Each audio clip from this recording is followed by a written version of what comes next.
keeping you up to date with current events and news, discussing hot topics you want to hear about. Enlightening, uncensored, raw, and honest. Home of the Mind Munchies. The Thursday Exchange, every Thursday night at 7 p.m. Be there or be absolutely nowhere.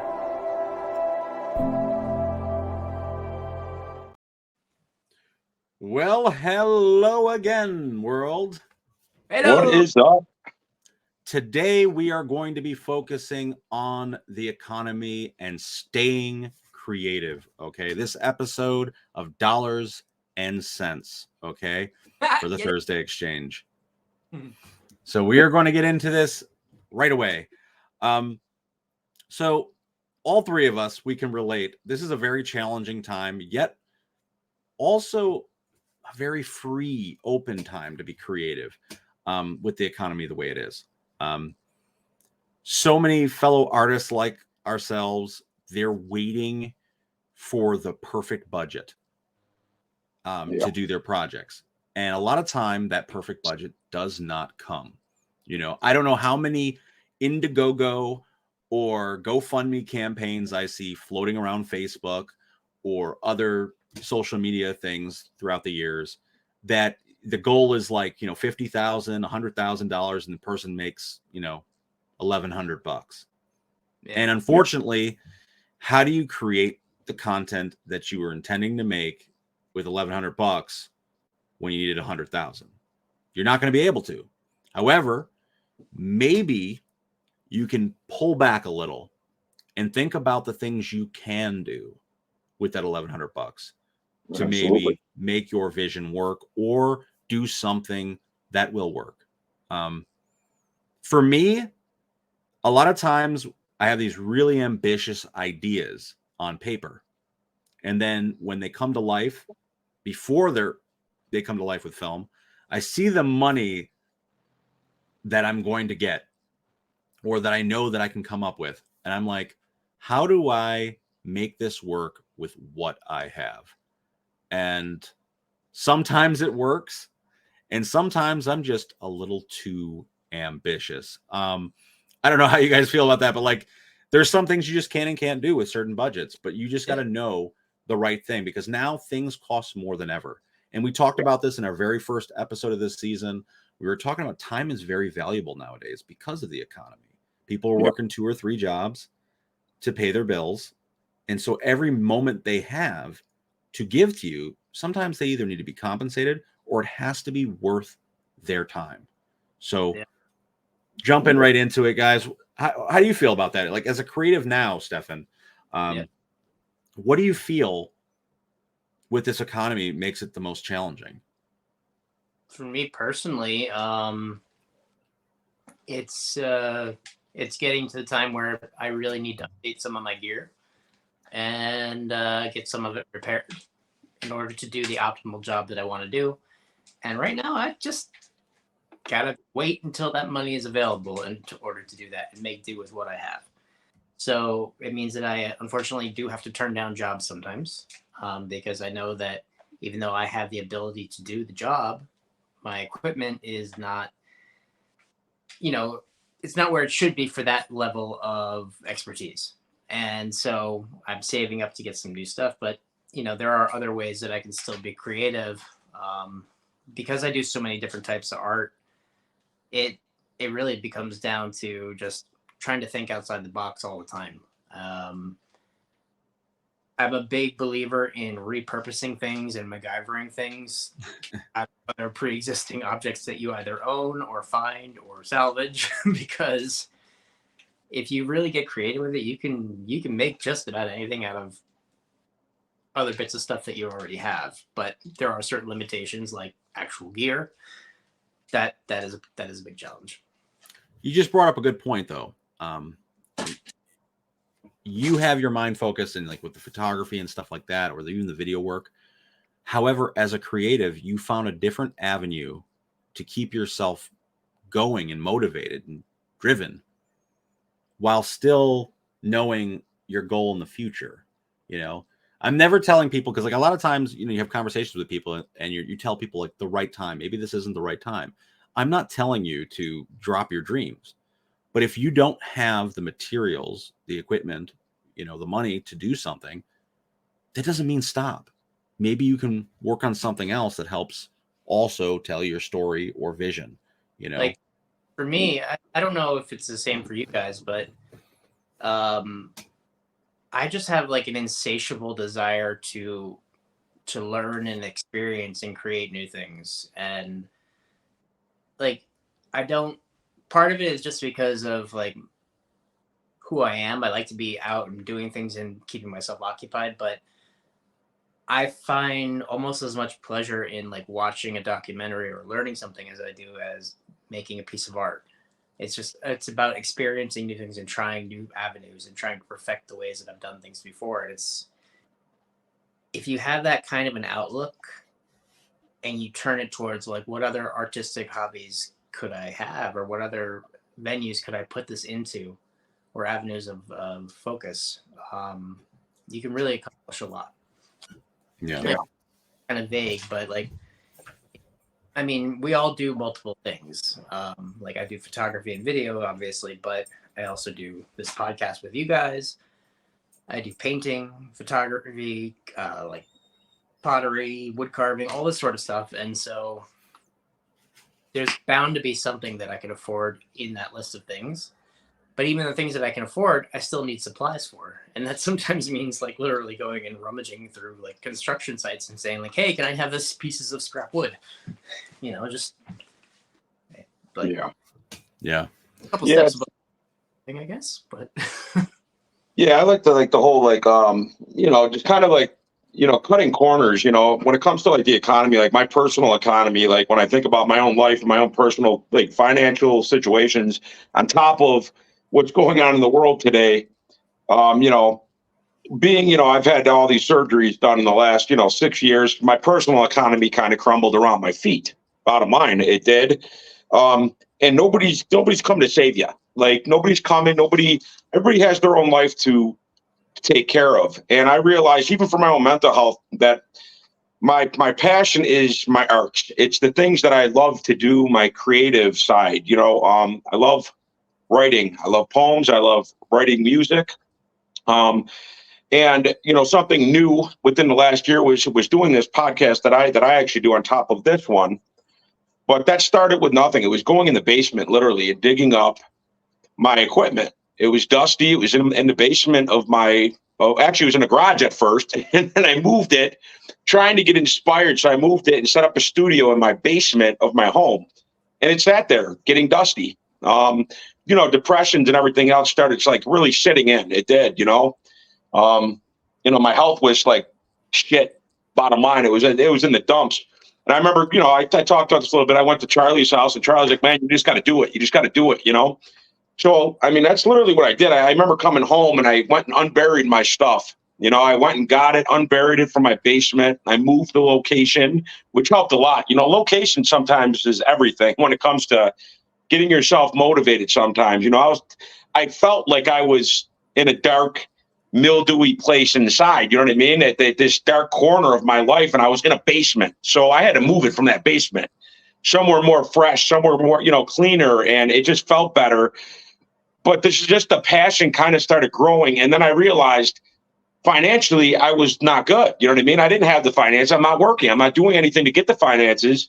So I slowly just had to start like, cutting corners. I had to, start slowly ordering like little things like through Amazon, backdrops and stuff like that to make, to make my setting the way I wanted it. You know what I mean? To kind of help with getting me out of the slump I was in, and then people, working with other people, you know what I mean? And, starting, Lantern Ministry on top of this, the community of people, that like, they comment, they share, they help to build, you know what I mean? In like, in this economy, you need each other. I think I spoke a little bit about that earlier.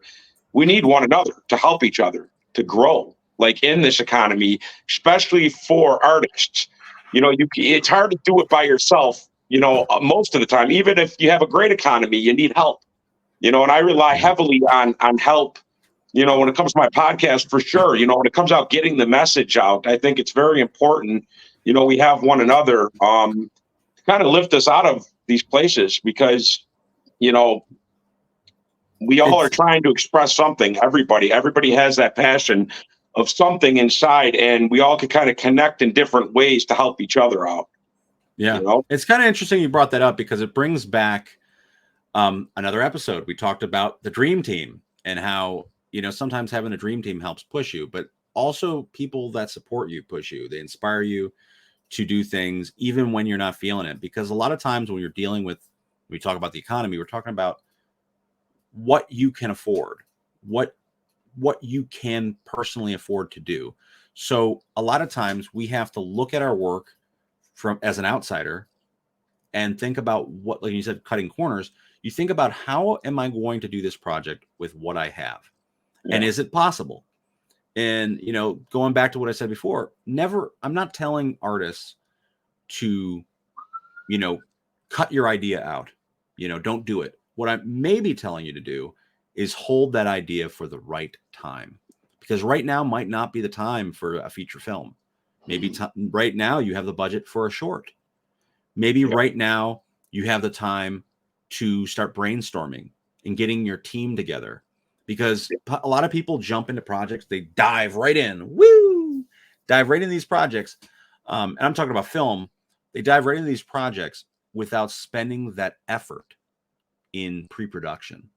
Yeah. And maybe spend a little longer in pre-production and think about the finances of what you can, and get people to volunteer that believe in your vision.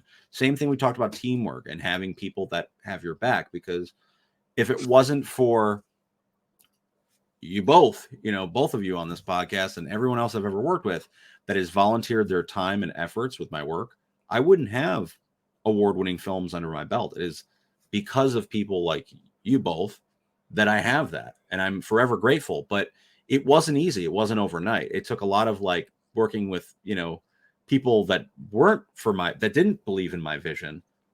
Yeah. Before I got to the people that actually cared. So you have to be willing to take those chances sometimes if you don't have the funding, if you don't have Spielberg budgets, you're not going to get a team like that. That's simple. Yeah. I mean, and to put it into perspective for people also who are not necessarily in, somebody who's more into athletics and stuff, that has their own expenses with that as well. But if you're not somebody who's an artist by nature, like we are, for me, it really comes down to I'll go to a store sometimes because I want to work on a project and I need to buy a pack of a specific type of markers or some pencils or a sketch pad or lighting equipment. And I'll literally sit there and debate, can I buy this and still have enough money to buy food and pay my bills by Friday? Bills can wait. Please buy fire. I mean, it's that much of that's how important it is for me. I got enough patience for a few, calls, Hmm? I was gonna say I have some patience for, a few callers to call me nonstop. Yeah. Yeah. Oh. It's tough, but what you said it makes sense. A lot of people do that. Yeah. They're willing to take those risks because sometimes we talk about the mental health aspect. They'll take financial risks. You are looking at the most irresponsible financial person you've ever met. My dreams trump reality. We were I just did my listen, guys. We're talking about the economy. I just did my taxes. We just did the taxes for the business, right? Okay, so I did the film festival, and we're doing the taxes. Put it this way: we're paying more money to get our taxes done than the money we received. Why do we do it? Because I love it. I love the film festival. I love everything about it. It brings me joy, and I know filmmakers all over the world love it. But if you're talking about if you're doing it for money, no. Yeah. Because Uncle Sam, he's give me that. Give me that cash. That's what's happening. It's nothing to do with it's. You have to love it. So if you love it, you're never wasting a day in your life for any of your art forms that you're doing. But I've taken out credit cards in the past. You should be loans, whatever. Plus, get your taxes done. What's that? You should be able to deduct from your taxes the cost of having your taxes done because it's so freaking expensive. You actually can in your following year. In the following year, you can use it as a business expense. Money. Yeah, like last year I spent X amount of dollars. You can write it off because you have a bill for it. But it's still the whole point of the matter is it's crazy. Like my whole like rant and rave was, if you're thinking you're doing any of these projects because I know a lot of people, they're like, man, I should do this. I can see it makes a lot of money. I see this person doing it. Whether it's like, like creating like perfumes or, you see a lot of people with like doing comic books or other stuff. I go to a lot of like town fairs throughout the summer, and you see a ton of people that they're selling their artwork, and you for a damn fact that they probably had to pay for vendor space, and they probably didn't make their money back. They're doing it because they want to showcase what they've done. They're proud of their work. They're not there. Like they might sell a few things, which is cool because what artist doesn't want to sell their stuff? It's validation that other people back your projects, but they're really there to show their stuff to people. Sometimes I wonder, man, it's, how much is too much when you think about investing in yourself, going all in, like you were saying. Because you think about a lot of the very, very successful people, honestly, and you think about them. I could bring up one, and he's a social media icon, Mr. Beast. Now, I mean, seriously, he dropped out of school, and I'm not telling anybody drop out of school. Don't go do that now. But the man, his mother never even knew that he wasn't in school, and he went all in. I mean, he went all in on what he was trying to do. And, he was able to accomplish those things he was trying to do. But his thing was content. He's got a story out there. I mean, I actually watched it. I think it's amazing. But, his mother never knew he wasn't in school. He's like, oh, when should I tell her? Like he was talking to his buddy. When should I tell her that she, he wasn't even going to school. He was so dedicated. If you look at a lot of these very successful people, they go all in. I mean, some of them go broke. Investing in themselves and what they believe in their craft. And a lot of them become successful doing it because they believe in themselves that much. And I guess we do have to have that kind of aspect, even in an economy that is crushing. We have to believe in ourselves that much to say, no matter what is happening, I'm going to do this. This is what I'm going to do. This is the goal I'm going to set. And I'm going to hit this goal no matter what. I'm going to get there at any cost. And maybe there's something to that, you know what I mean? Because I've thought about that too. Because sometimes, we all do things, even what we love to do, at times it becomes uncomfortable. We do have those uncomfortable conversations with people, investors, or just critics, that we're talking to, asking, why are you doing what you're doing? Sometimes you're scratching your head like, I have no idea, but there's something driving you to do it. You know what I mean? We want to succeed as human beings. We want to succeed in our craft. I mean, bottom line, sometimes I wonder if we should just go all in, balls to the wall. Like balls deep. Balls to the wall, man. You know what I mean? Like, listen. When you bring that up, though, because like there are so many times where I look up from what I'm working on completely covered in whatever debris is a result of it, whether it be wood chips or dust or paint or mud. And people are like, why are you doing that? And I really honestly can't answer them, like, because I like it. And something. See? That's the thing. Like, as long as it matters to you, it shouldn't. Like, I'm not telling anyone to be irresponsible, because there becomes an unhealthy addiction too with art. And I can, especially if it falls apart. I could be the first one to tell you that. I mean, there is an unhealthy addiction with creating stuff that could be dangerous. Mentally, because like you think about your mental health and the balancing act that we're all living, being able to pay your bills, and your credit being destroyed. The first few years of me diving headfirst into filmmaking, I was taking out loans. I was taking out credit cards. I was maxing them out. I wasn't paying them. I was biting off more than I can chew. I was being irresponsible at some of the employers I had at the time, and like, you know, taking off unnecessary amount of time to make sure I can focus on my project, which is, it sounds wonderful. It sounds like I'm, you know, dedicated and all in. But at the end of the day, a lot of the people that surrounded me at the time that were my team members or partners, they didn't take the financial or personal risk that I did. They got some of the credit that they got, but at the end of the day, like, my credit was the one that got shot. Yeah.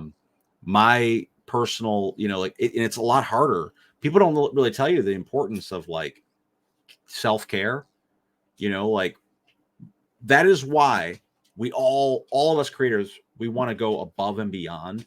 And people give false promises with money. Like, oh, if you do this, you're going to make it. If you pay for this, you're going to make it.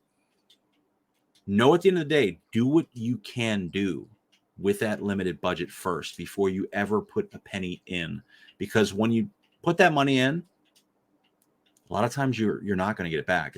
Everyone thinks that like, oh, you're going to get back whatever you put into the universe. Don't work like that. You do it. If you love it, that's one thing. But if you give it all financially and you got nothing left, who's going to save you? Just like you talked about earlier, who is going to save you? You have to be able to save yourself, because these people are going to be on to the next project, you know, whatever it is, even if they are your team, or even if it's a solo project.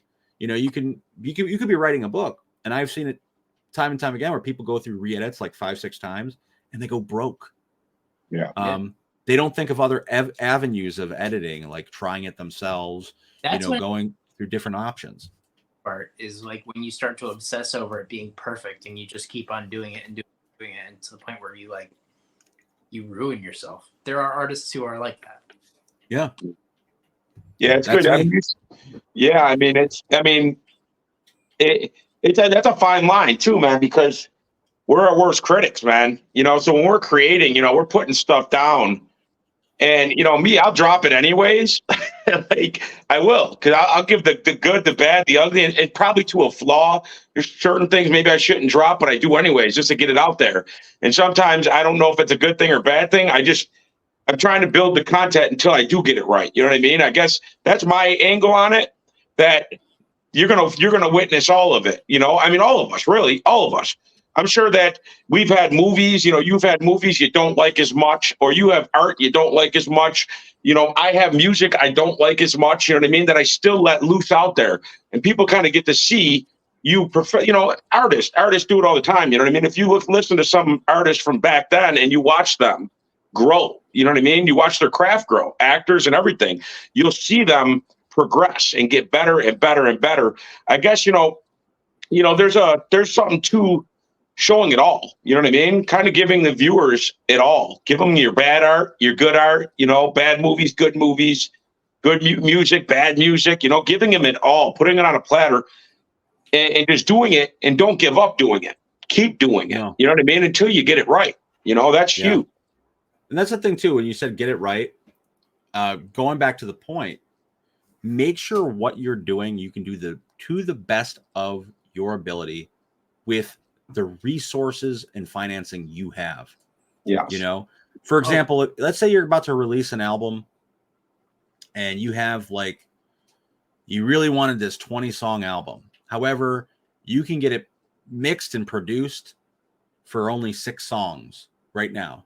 Yeah. Maybe you shouldn't release a 20-song album right at this time, or maybe you should wait until you have the money to get it all mixed properly. You know, don't cut corners where it's going to hurt you or make you look bad because your reputation is important. I see that all the time where, you know, it's like we talked about the film thing before, where people they won't downgrade what they're trying to do with their independent film or make it more realistic or whatever. And I'm probably the worst person to say this, because I'll make whatever type of ambitious project with whatever money I have and come what may. But some people will do wild things, you know, like you got a movie with like military in it and you don't have the money for military. How are you going to do that?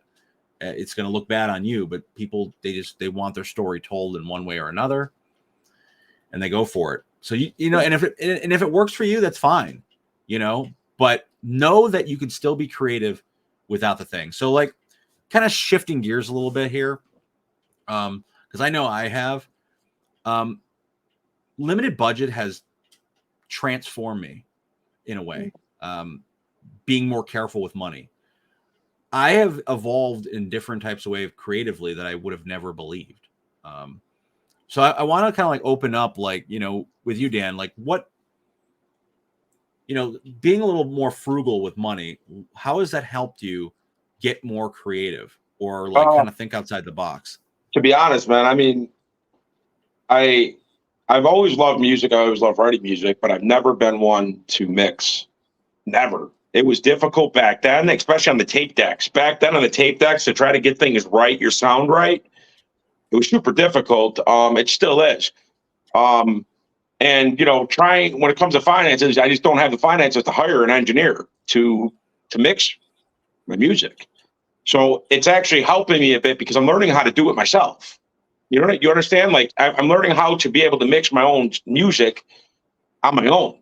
Where I'm digging deeper into the programs, which I never would have done before. I would have just hired someone. I think we talked about that previous, where me and a buddy of mine, we went to an actual engineer, and he mixed everything and mastered everything, and we had a quality album, and I think, when it comes to finances, it's putting me in a predicament where I have to do it. I'm learning. So it's forcing me to learn something that I never would have even tried to learn. You know what I mean? Never would have tried to learn how to like mix any of it because that's not my thing. You know what I mean? It's just not my thing to do, So I guess in that aspect, it helped me there. It helped me to, look at my own art a little bit deeper, Yeah. I know it's a quick answer, but no, it's a good answer though. It showed that like you learned. Yeah, it's helping me. It's helped me to create in a different way, What were you saying, Stefan? Can you repeat the question one more time? Yeah, I asked him like, like being more frugal, with this really challenging economy, what challenges have you had and what, things have you like, how did it help you think outside the box? I mean, the challenge that it had is that like just literally like not being able to have the stuff you need to make what you want to make is intensely frustrating. Because it's like almost like a physical itch. Like I want to make something. I want to film something or do something, and then just find out like that's way outside of my budget. And I think what it does with me is it just forces me to become more open-minded to what I can do instead that can approximate the same result. I mean, I think I kind of already mentioned it before, but it's like literally like just turning garbage into art. Like if I want to paint something, I don't have the money to buy a canvas. I'm going to go out and find a flat piece of stone and paint on that thing. If I don't have paint, I'm going to find a way to make paints. Like, like you just turn things that you have into something else and you try to find a way to make that work for you. Yeah. I mean, I didn't have a heat gun, so like for some of the projects that I needed to do, and so using a blowtorch, which doesn't always work out too well, so I don't recommend that one. But you just really start thinking outside of the box. I think I don't want to over repeat myself, but it's kind of where it goes with it. I feel like for me, a lot of times people ask me, and I bring this up in a lot of podcasts, like, because they don't realize the amount of work that goes into producing a film and having it premiere and everything else that goes on in the aftermath. Like, when's your next project? And for me, I would stress myself out to the utmost. And I've had conversations with people who are like, man, you need therapy.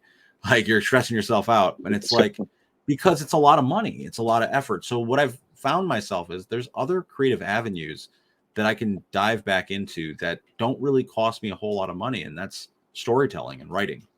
So I found myself digging deeper than I've ever dug before in my writing and creating entire worlds and universes in this new book that I completed, that still untitled, but it's like this medieval type world that I created, that I would have never done really on another level.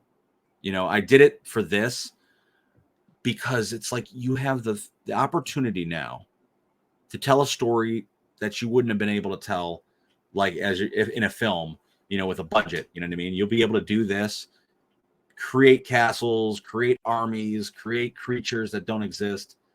So it really helped open my imagination to a level that I didn't think I was capable of, because everything in my mind prior to that was, if you write something, it has to be doable on film, because it's not, you're too ambitious, Charles. You have to make it doable. But for the first time in my life, I was like, wait a minute, but I can tell stories about grand things. So I opened up Pandora's box, and it's very challenging. Don't get me wrong. Nothing about it's easy, because now I'm like, you're creating a whole culture. You're creating religions. You're creating a world. And it's like the ultimate piece of creativity I've never tapped into. I wrote a book before about myself, but I never wrote something of this magnitude where I created an entire universe. And so with the economy, it really helped me open up to what I'm capable of creatively, Yeah. I guess during all this stuff, and I know I already touched base on this, but during all of this, especially with, like I said, my own personal economy, and we all know the struggles of the economy that's happening right now. That's like where my own podcast was created. It was created right out of all of it. It was created out of, something where I was gripping at something that I needed to do something. And it's, for anybody that's listened to my podcast, for myself, it isn't easy talking about your life, dude. It's my own personal story that I'm breaking down episode by episode to people. And I never would have done that years ago. Never. I never would have put myself out there the way I am. Because I do. It's my own life story I'm putting down. Literally each episode is talking about my own personal struggles, my own personal life. But all that stemmed from my personal economic situations. I wasn't able to work. I'm not able to do the things that I was doing. So it's like I was moved to this direction of, okay, there's a new door that's going to open. And I jumped into that door that I will, I'll never close that door. And it's uncomfortable at times, but it's very fulfilling. You know what I mean? It is. It's fulfilling. I love talking. I love talking to people. I love helping people. So there's such a fulfilling aspect of what I do, with my Lantern Ministry channel that all started with the collapse of my own personal life, where I found something else that I truly love to do, and besides the music, besides writing and everything else, that's something that helps me. It's therapeutic, man. I know I said that a while back, but it's very therapeutic for me. And it was something that opened up that I didn't expect that would even open up, So, yeah, you brought a lot of things, and I don't want to ramble, bro. I don't want to ramble. I don't want to. No, what I want to say is, from what you brought up, it brought up a lot of good points, and we were all talking about stuff we've had to cut back on because of the economy, and paying your bills. You have to live the life, paying your bills, blah blah blah blah blah. You got to go to work 9 to 5. Let's just say none of that was a problem, okay?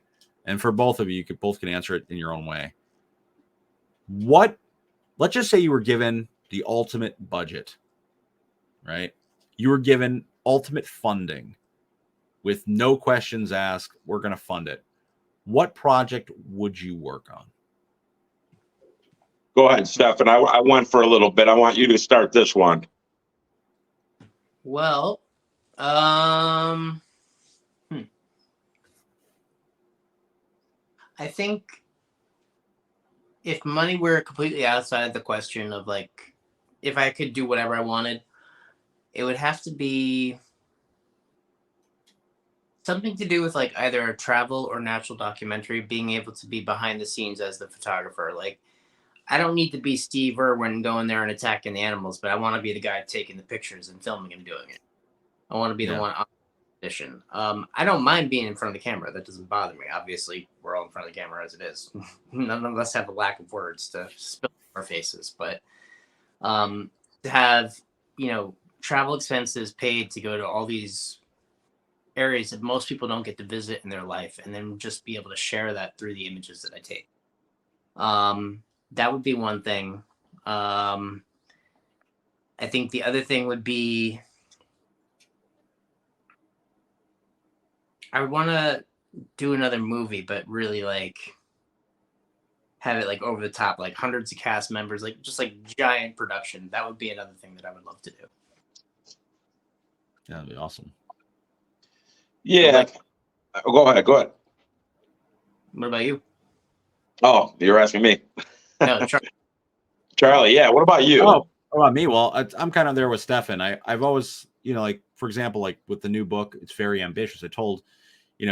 I said, like, because of the economy, I figured, why not write a book and open up my imagination and write anything I want, do anything I want. But if I had an ultimate budget, I would definitely transform that book into a full length movie or TV series, like Game of Thrones, something big and grand, why not? If you got the money and you got the cast, like, you can pick who's going to play who, man. Yeah. You just remind me of the thing, and this is worse than my weird quirk. So I would make myself a forge and a kiln and a place to do pottery and metalworking outside, like my own little workshop. That would be the other thing. I need to have that. Yeah. Right. I don't know, man. I mean, it's a tough question, dude. To be honest, that's why I wanted both of you to go ahead. I mean, I honestly don't know. I'd probably hire somebody to kind of organize my thoughts first off, man. I'd literally probably hire somebody, a professional, to organize what's up here, man, to put it down.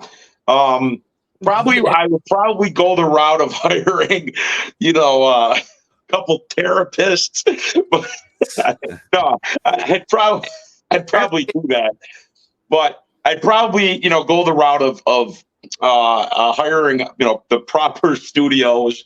I'd probably be in the proper studio. I would probably want some big time features, on my album, like King and Country, and there's so many NF, and I'd probably want to grow my podcast, probably to get somebody that really knows about social media to help really grow my platform.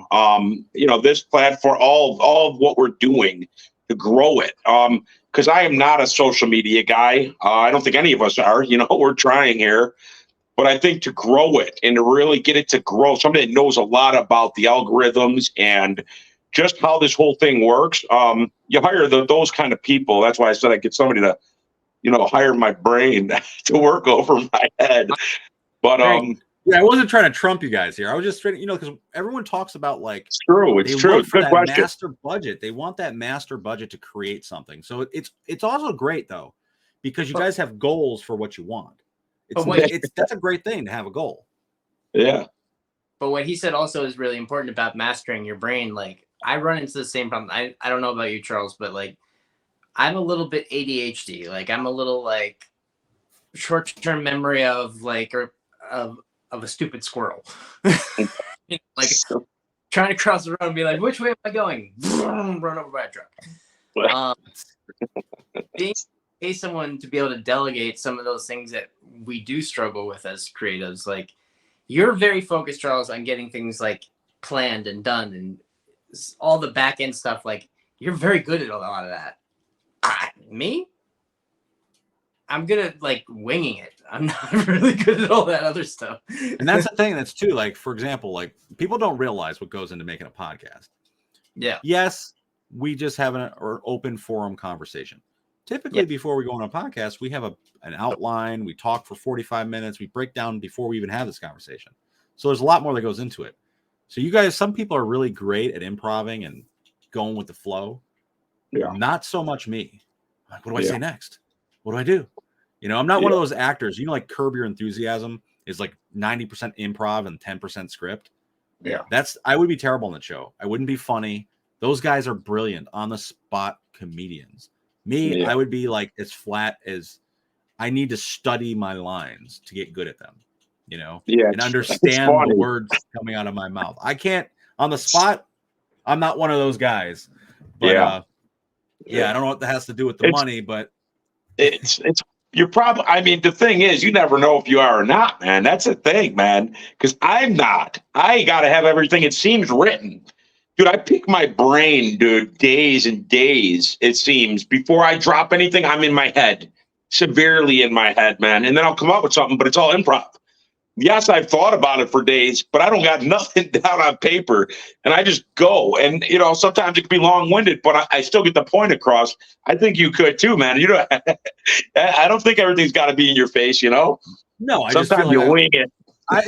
Sometimes you just have a magical moment and it happens. I'm just saying, like, we all have our different ways that things that we're good at. Like he was saying how organized I am in planning, but the truth of the matter is I'm so compulsive about it that if things don't land at the specific thing that it was supposed to, it takes me off my axis. Like, for example, if things are supposed to start at 9 a.m. and it's now 9:15, I'm freaking out. And other people can deal with the changes and they can evolve with, go with the flow. Me, I worry about all the other things. Okay, if we're off now, people are going to be upset at me because now we're not off on time, or now it's going to cost me more money, and now I have to, do this or that, or the sun is going to set and we're not going to get what we need. And that's not just with the film; it's about anything in general. Like that's one of the reasons for many years I did house management, and it was on call 24/7, and you never knew what you were going to get into. And though the money was a lot better than what I was making, I chose to step down because it was the idea that at any given time, someone can call out of work and you'd have to cover that shift. Yeah, that wasn't for me. The uncertainty, when I tell you, would kill me. It would make me feel like comatose, like I didn't even want to breathe.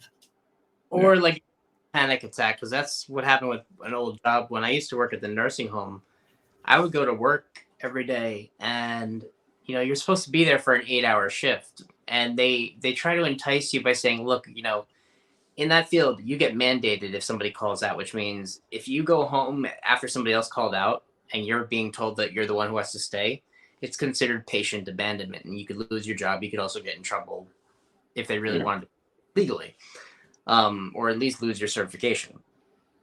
And so you have to stay. And that means you're working a 16-hour shift when you were planning on only working an 8-hour shift. So they try to make an incentive where if you work an extra 4 hours, we'll put you on the bottom of the list of rotating who's next up to be put on the mandation list. Yet everybody knows that they don't want to be stuck. So everybody works the extra 4 hours. Everybody does a 12-hour shift anyways. And then somebody still gets mandated. And it just, you never know when you're fucking. And it's terrible because that's what I said, for me, the money, and this is to each their own, and I'm not judgmental, but to me, the money was never worth it. I've made more money in my life and stepped away from it for my own mental health because my passions, I felt like were getting further away. The things that I wanted to do, a good friend of mine now, I'm not going to name his name and he probably knows exactly what I'm talking about, but he's extremely smart. He's got a lot going for him.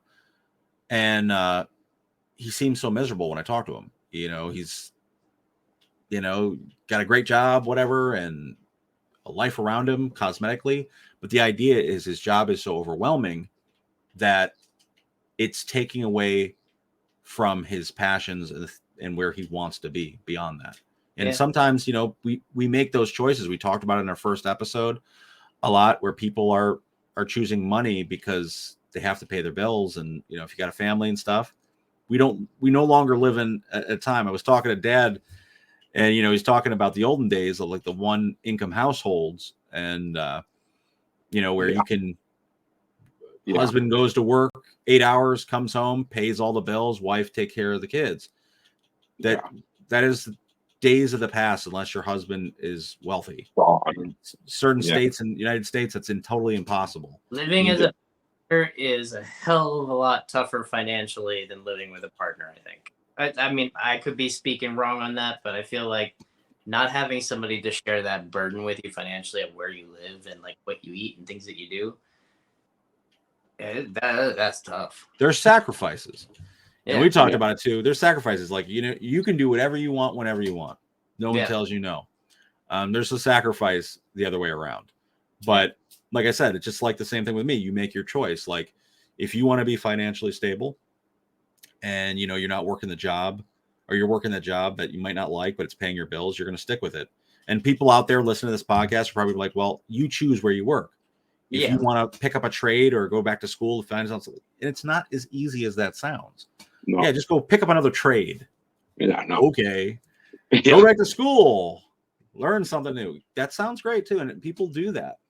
But each one of the things that you pick up requires training, and that training usually costs money. Yeah.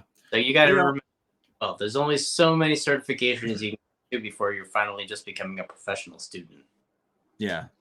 There's so many of that, and I think a lot of, and I don't. Well, that's another topic in general, but I feel like that's being branded a lot in schools. To continue, and but when I'm done with this, will the career I receive be able to pay off the loans that I've obtained? Exactly. Probably not.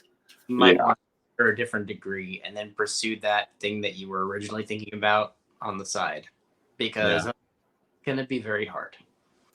Well, that's the thing too, and it's a separate conversation, but it's important to have even about the economy. Is the fact is when I went to school, I went for something creative. I thought communications originally, and what was the likelihood of making a living doing that? Yeah. So and they don't really tell you that. It was more like ching, ching, ching, ching. You can make a living. That is true, but I feel like millennials got shafted, and also now with Gen Z and all that stuff, but especially millennials with the whole college thing and like all the money that we had to pay for it. I feel like we're going to look back in like 10, 15 years and be like, what the hell did we do to our youth? Like, we robbed them of so many opportunities with this promise of getting an education, making life better. But maybe I'm. Yeah. I'm not going to be so pessimistic, but I kind of agree with you there with that sentiment. So I think, for the most part, what I've learned and taken from this conversation we had tonight is that let's not take the money so serious and think about what we can do creatively with what we have and how we can do it. Don't wait for that perfect time, but if you have an amazing project that needs a specific budget, don't just throw it out there at the wind. Hold it till you can make it the best it can possibly be, whatever project that may be. And like I said, it's opened up so many doors creatively for me that it almost makes you fearless as a creator. If you're willing to dig in the trash and create something out of it, or dig deep in your imagination, or learn something new, like Danny had said earlier, like learning new software and picking up skills he didn't have before, because I ain't paying someone to do it. And actually the same thing happened with me. I actually tried that a few times, where I actually did it many times in my life, where I had created a project, I had it filmed, and at the time I didn't have the budget for an editor. So I had picked up skills and, through years of experience messing around with programs, where I edited short films and even features I've worked on, I've participated in editing process to save myself money. I had that can-do attitude, and it wasn't an easy one, because sometimes you have people look at your work and they're like, yeah, I wouldn't have it look like that. Or then you got to take those criticisms in. I'll give you $10 for it. It's like, it took me 4 hours to make that. You're giving me no. Yeah. Well, that's the thing too. Like, you see what people try to offer you for your time, and sometimes people don't understand what kind of hours go into it. And it's the same thing with photography. A few gigs I did early on that I worked, and I'm a pretty decent photographer. But people will try to offer you low ball offers, and they don't have any idea that you're going to be sitting behind a computer for 12 plus hours or more editing their wedding. Yeah. Exactly. What was that, Stefan? You went out. Oh, sorry. I said that's where I struggle, is the whole behind the scenes on the computer thing. I have my own personal reasons, you guys know, but sitting in front of the screen is a good way to make me fall asleep. I have to be moving. I have to be doing something. And if I'm not, I'm yeah, it's tough, especially like I said, knowing your worth when it comes to the services you're providing. Like, and that goes out there too with a lot of like people that we work with a lot of like professionals, or whether they're editors or producers with music, or just film people in general.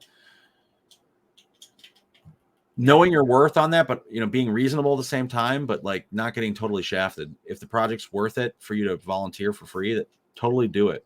But knowing what you're signing up for, Yeah, for sure. Mainly it. But either way, I think it's been an in-depth conversation. I don't know about you guys, but I think we have a good one here. Yeah, for sure, man. That's a fact.